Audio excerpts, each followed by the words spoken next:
भूत है कि नहीं, इस बात का सच्चाई लेकर उठती है कई सवाल। ठीक ऐसे ही दुनिया में ऐसे बहुत सारे लोग हैं जो भगवान की अस्तित्व को भी विश्वास नहीं करता। शायद आप इस विज्ञान के युग में खड़े होकर इन सब चीज़ों को कभी मानना नहीं चाहेंगे। हमारा कहना है कि जो चीज़ माइक्रोस्कोप और दूरबीन यंत्रों से भी देखा नहीं जाता, उनका असल में कोई अस्तित्व ही नहीं होता।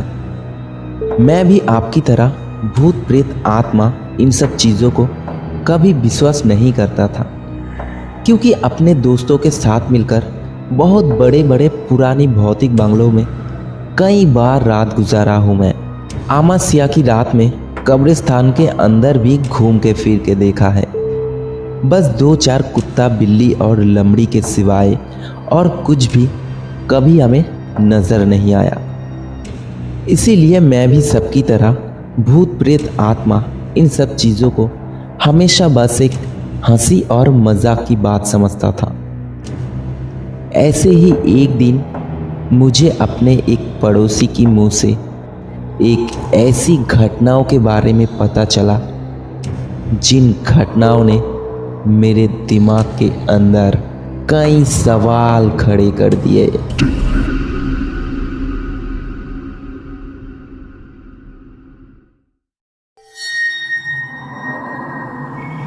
डर की एक सच्ची कहानी इविल नाइट में राहुल के साथ।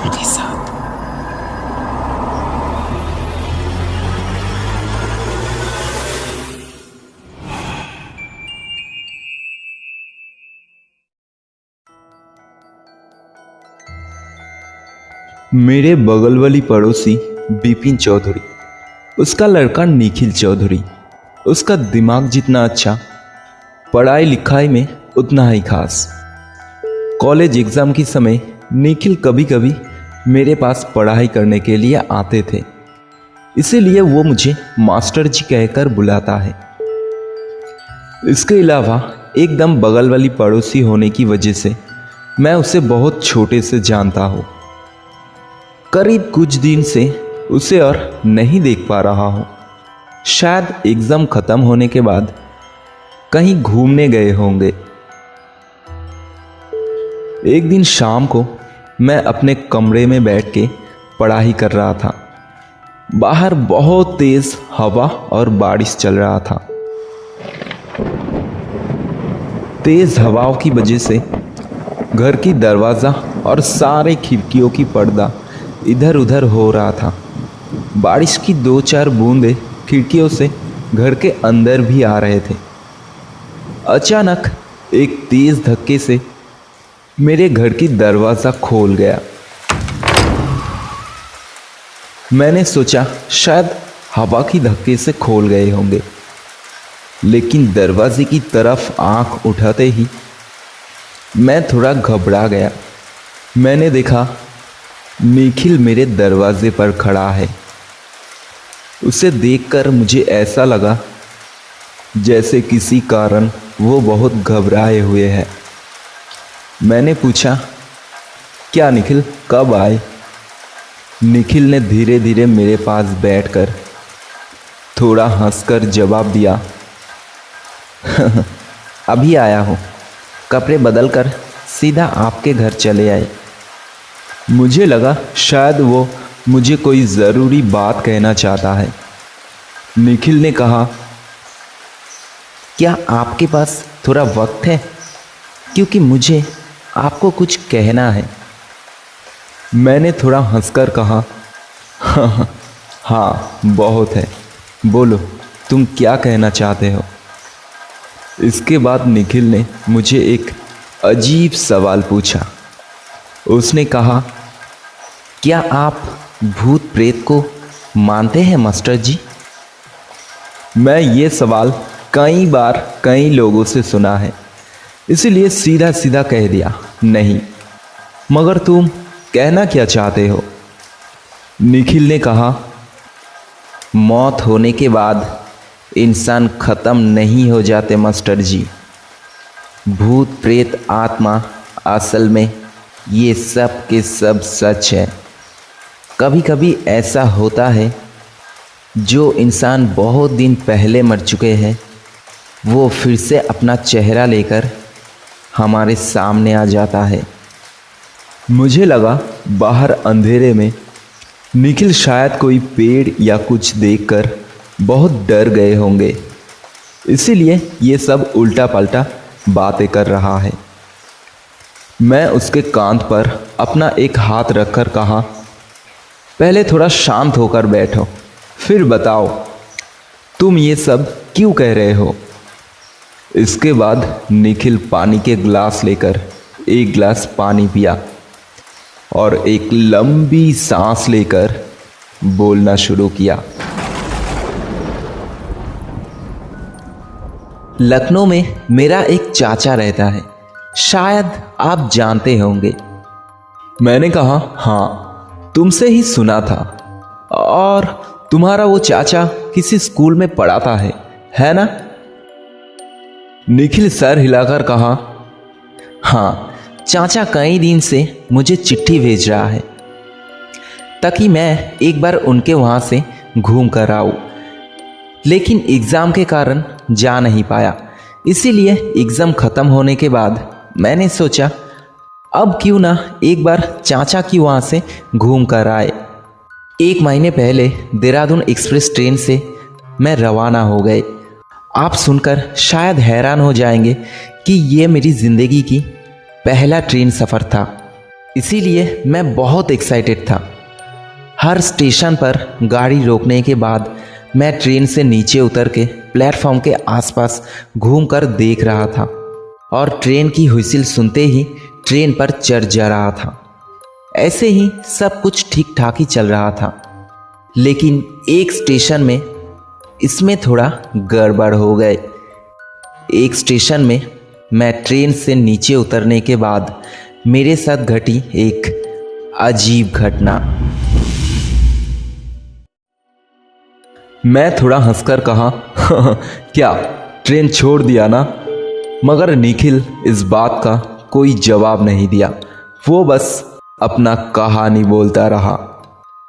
एक स्टेशन पर गाड़ी रोकने के बाद मैं ट्रेन से नीचे उतर के इधर उधर घूमकर देख रहा था। अचानक मुझे एक 8-10 साल की लड़की दिखाई दिया। मैंने देखा नील कलर का फ्रॉक पहनकर अपना एक हाथ दिखाकर मुझे उसके पास जाने के लिए वो मुझे इशारा कर रहा है।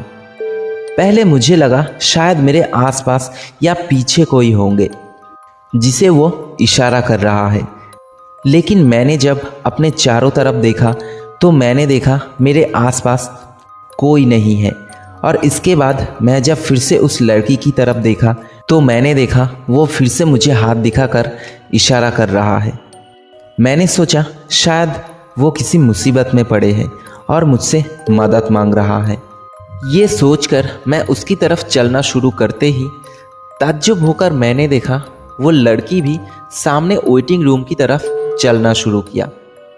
फिर मुझे लगा शायद उसकी कोई रिश्तेदार वेटिंग रूम के अंदर है और किसी कारण वो मुझे उसके पास ले जाना चाहता है, लेकिन नहीं। वेटिंग रूम के सामने थोड़ा रोक कर वो एक बार पीछे घूमकर मेरी तरफ देखा और मुझे इशारा करके फिर से आगे की तरफ बढ़ने लगे। ऐसे चलते चलते प्लेटफॉर्म की एक कोने में जाकर वो लड़की रुक गया। उसके पीछे चलते चलते मैं अपना ट्रेन की बात एकदम भूल गया था। वो लड़की प्लेटफॉर्म की कोने में जाकर खड़े होने के बाद मैं तेज़ चलकर उसके एकदम सामने जाकर उससे कुछ पूछने जा रहा था। ठीक इस समय मुझे ट्रेन की हुइसिल सुनाई दिया और पीछे घूमकर मैंने देखा धीरे धीरे ट्रेन प्लेटफॉर्म छोड़कर जा रहा है। इसके बाद मैं फिर से जब उस लड़की की तरफ नज़र घुमाया तब मैंने देखा वो लड़की मेरे सामने से गायब हो चुके हैं। मैं अपने चारों तरफ दूर दूर तक नज़र घुमाया, लेकिन वो लड़की मुझे और कहीं पे भी नज़र नहीं आया। इसके बाद मैं ट्रेन की तरफ एक तेज़ दौड़ लगाया, लेकिन मुझे नाकाम करके ट्रेन अपना स्पीड लेकर स्टेशन छोड़कर चले गए।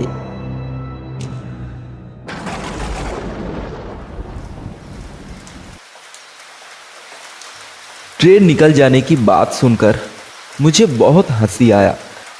मैं हंसकर निखिल को कहा तो ये है तुम्हारा हॉरर स्टोरी। एक 8 साल की लड़की तुम्हें बुद्धू बनाकर चले गए। 8 साल का है तो क्या हुआ, मुझे लगता वो लड़की तुमसे काफ़ी चालाक होगा। क्या मैं सही कहा ना? मगर निखिल मेरे हंसी में शामिल नहीं हुआ। गंभीर आवाज में उसने मुझे कहा, मेरी कहानी अभी खत्म नहीं हुआ मास्टर जी। मैं अपना हंसी रोककर कहा, ठीक है तुम बोलते रहो। ट्रेन निकल जाने के बाद मैं स्टेशन मास्टर के पास जाकर मेरा ट्रेन फेल होने की बात बताया। उन्होंने अगला स्टेशन पर एक फ़ोन कर दिया ताकि अगले स्टेशन पर मेरा सामान ट्रेन से निकल लिया जाए। मैंने देखा रात कुछ ज़्यादा नहीं, 9:30 बजे है। अगला ट्रेन 12 बजे 30 मिनट पर है। अभी 3 घंटा बाकी है।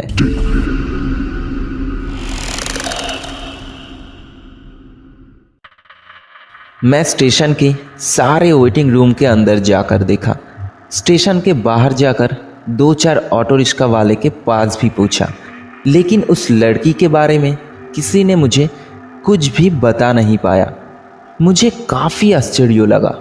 एक पल में मेरे आंखों के सामने वो लड़की इतनी जल्दी कहाँ गायब हो गई। लेकिन आश्चर्य होने का और भी बहुत कुछ देखना तब भी बाकी था मेरा।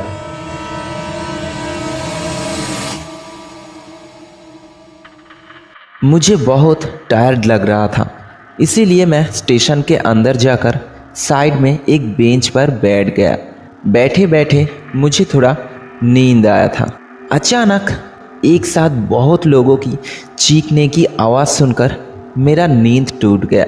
आँख खोलकर मैंने देखा स्टेशन मास्टर के घर के सामने बहुत सारे लोग इकट्ठा होकर चिल्ला रहा है। इसके बाद मैं उन लोगों के पास जाकर एक आदमी से पूछा कि वो लोग किस लिए चिल्ला रहा है, और उसने मुझे जो बताया वो सुनकर मेरे सर में एक ऐसा चक्कर आया कि मैं और एक पल भी अपने पैरों में खड़ा नहीं रह पाया। उसने बताया अभी 1 घंटा पहले जो देहरादून एक्सप्रेस इस स्टेशन से गुजरे है, उस ट्रेन के साथ मालगाड़ी की एक ज़ोर सा टक्कर लगा है, और पता चला है सामने की 4 बोगी में जितना लोग थे उन सब का वहीं पे मौत हो चुके हैं, और पीछे वाली बोगियों में अभी जो लोग जिंदा हैं उन लोगों को अस्पताल ले जाने की तैयारी चल रहा है। उस ट्रेन की सामने वाली 3 नंबर बोगी पर मेरा सीट था। ये सोचते ही मुझे फिर से उस लड़की की चेहरा याद आया, और मैं ये सोचने लगा कि अगर वो लड़की मुझे इशारा करके उसके पीछे पीछे जाने के लिए ना कहा होता तो पता नहीं अब मेरा क्या हाल होता। उसी रात मैं 2 चिट्ठी भेज दिया, एक लखनऊ मेरे चाचा के घर और एक मेरे घर में। चिट्ठी में लिखा था कि मुझे कुछ नहीं हुआ, मैं ठीक हूँ, बाकी पहुँचकर बताऊँगा। लाइन ठीक होते होते 2 दिन लग गया।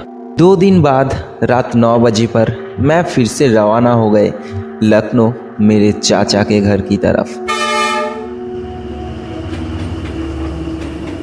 ट्रेन के अंदर बैठकर पूरी रात मैं बस एक ही बात सोच रहा था कि भगवान के आशीर्वाद की तरह वो लड़की आई थी बस मेरी ज़िंदगी बचाने के लिए। लेकिन ट्रेन के अंदर तो बहुत सारे लोग थे, उस लड़की ने बस मुझे ही क्यों बचाया? कौन हूँ मैं उसका? शायद पिछले जन्म में मेरा उसके साथ कोई ना कोई रिश्ता ज़रूर था। कई सवाल दिमाग में लेकर अगले दिन सुबह 11 बजे मैं लखनऊ स्टेशन पर ट्रेन से उतरा। चाचा मुझे स्टेशन से लेने आए थे। मैं जब 6 साल का था तब चाचा लखनऊ चले आए थे। फिर भी उन्हें पहचानने में मेरा कोई तकलीफ नहीं हुआ। मुझे देखते ही चाचा ने मुझे गले से लगा लिया और रोते हुए कहा, अगर आज तुझे कुछ हो जाता तो मैं अपने आप को कभी माफ़ नहीं कर पाता, क्योंकि मैं ही तुझे यहाँ आने के लिए बार बार बोला था, और जब तेरा चिट्ठी आया तब जाके मुझे थोड़ा शांति मिला। इसके बाद चाचा ने मुझसे पूछा, अच्छा एक बात बता, इतना बड़ा एक्सीडेंट हुआ, कितने लोग मारे भी गए हैं और तुझे थोड़ा भी चोट नहीं आया? तूने चिट्ठी पर लिखा था बाकी पहुंचकर बताऊंगा। ऐसा क्या बात है जो तू चिट्ठी में लिख नहीं पाया? चाचा एक विज्ञान का टीचर है। अगर मैं उनको सब कुछ सच सच बता देते तो शायद चाचा मेरे बात को विश्वास नहीं करते। इसीलिए मैं उनको उस लड़की के बारे में कुछ नहीं बताया।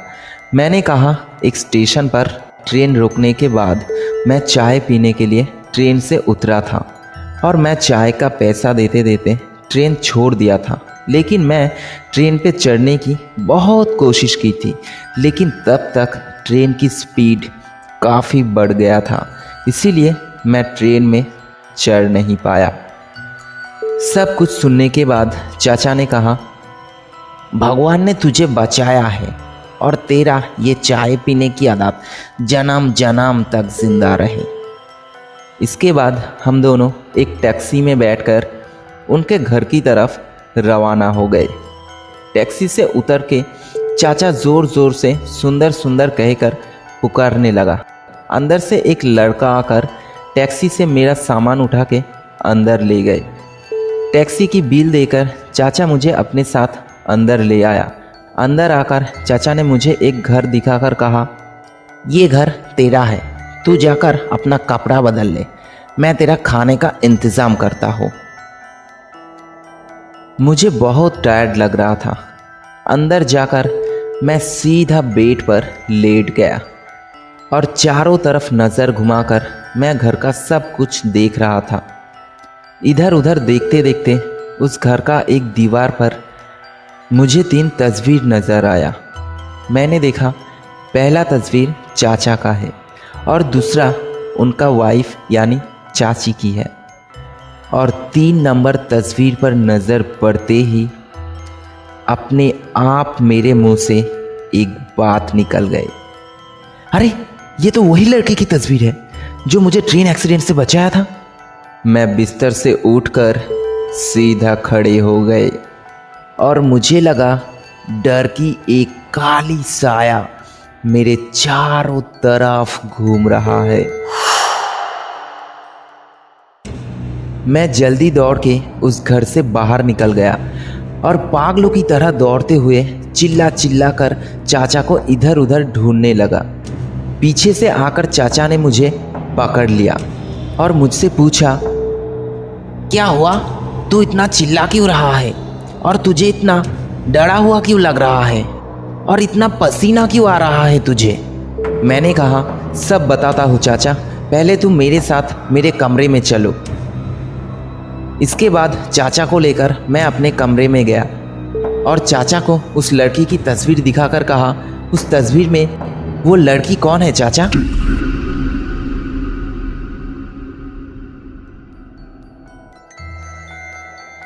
इसके बाद धीरे धीरे चाचा उस तस्वीर के पास जाकर बड़ी प्यार से उस तस्वीर को दीवार से नीचे उतरकर अपने हाथ में लिया और धीरे धीरे कहा, ये है नंदिनी, जो इस दुनिया में मेरे लिए सबसे कीमती चीज़ थी।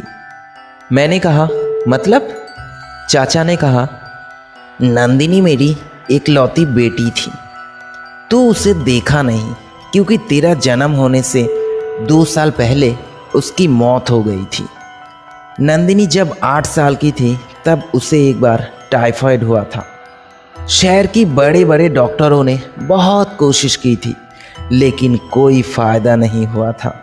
एक दिन सुबह नंदिनी हमें छोड़ के इतनी दूर चली गई जहाँ से वापस आना केवल मुश्किल ही नहीं नामुमकिन है। मैंने देखा चाचा की दोनों आंख से आंसू निकल रहा है।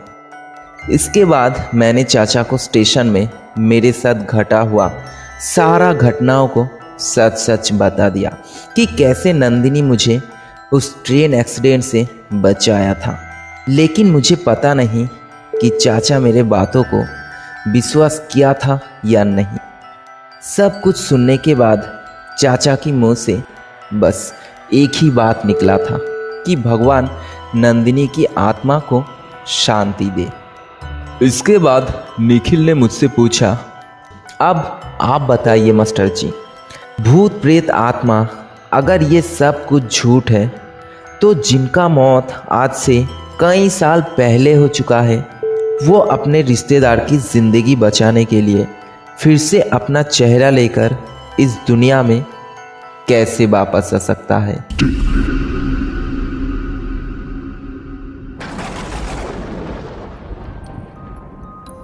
बाहर बारिश की तरफ आंख रखकर मैं चुपचाप बैठा रहा, क्योंकि निखिल के उस सवाल का मेरे पास कोई जवाब नहीं था।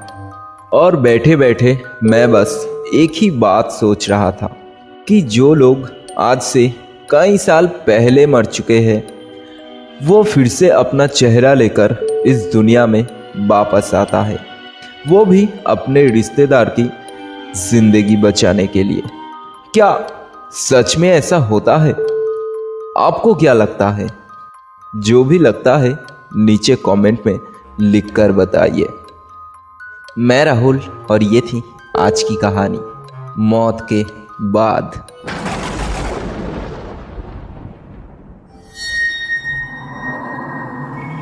डर की एक सच्ची कहानी एविल नाइट में राहुल के साथ।